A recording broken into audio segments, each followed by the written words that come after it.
Hi friends, namaste. నా పేరు రామారావు, శ్రీకాకుళం.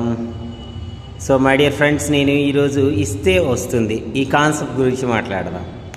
అంటే మీరు ఈ కాన్సెప్ట్ని మనం ఇంప్లిమెంట్ చేస్తున్నప్పుడు దీనిలో మన మజా అర్థమవుతుంది ఫ్రెండ్స్. అంటే ఇస్తే వస్తుంది ఏంటి అంటే, ఫస్ట్ ఏంటంటే మనం ఏది ఇస్తే అది ఆటోమేటిక్గా మనకి సమకూరుతాయి ఫ్రెండ్స్. అంటే ఉదాహరణకు నేను సంగీతం ప్రాక్టీస్ చేస్తున్నాను.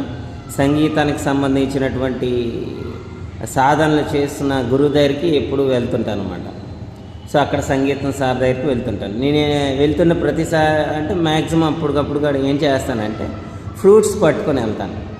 అది నేను ఒక చక్కటి సహజంగా గురువు గారి యొక్క మనం ఇవ్వాలి అనే ఉద్దేశంతో ఇస్తానన్నమాట. ఇస్తుంటే ఏమవుతుంది, నేను ప్రేమగా ఇచ్చాను అంతే. ఒకరోజు నేను జస్ట్ ఒక ఊర్లోని పళ్ళ దుకాణంలో ఒక ఆయనేమో పళ్ళు పట్టుకున్నాడు ఒక బ్యాగ్తో.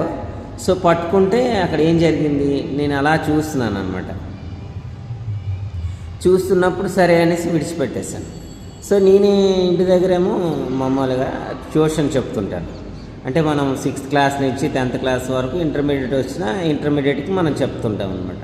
సో మనకే అది వచ్చిన విషయం. 1st class to 10th class అలా మనం ట్యూషన్ చెప్తాం.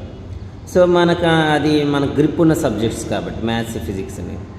సో అయితే ఇప్పుడు ఏం జరిగిందంటే, నాకు ఒక స్టూడెంట్ ఉన్నాడు. గతంలో వచ్చాడు, వేసవి సెలవుల్లో మంచిగా రెగ్యులర్గా వచ్చేవాడు. వాడు కాలేజీకి వెళ్ళాడు అనమాట. కాలేజీకి వెళ్ళి ఒక 3-4 రోజులు సెలవులు ఇచ్చారనమాట, సిక్ లీవ్ అనేసి ఇచ్చేసాడు. వాడు నా దగ్గరికి వచ్చి ఒక యాప్లీ పళ్ళు అనమాట యాప్లీ పళ్ళు ఇవ్వడం జరిగింది. అసలు ఆశ్చర్యం, అంటే నేను చూసిన మరుసటి రోజే సో మనకి రావడం జరిగింది. అదేంటి మేషర్ తీసుకోండి సార్, ఎంతో గౌరవ భావనతో ఇవ్వడం జరిగింది అనమాట.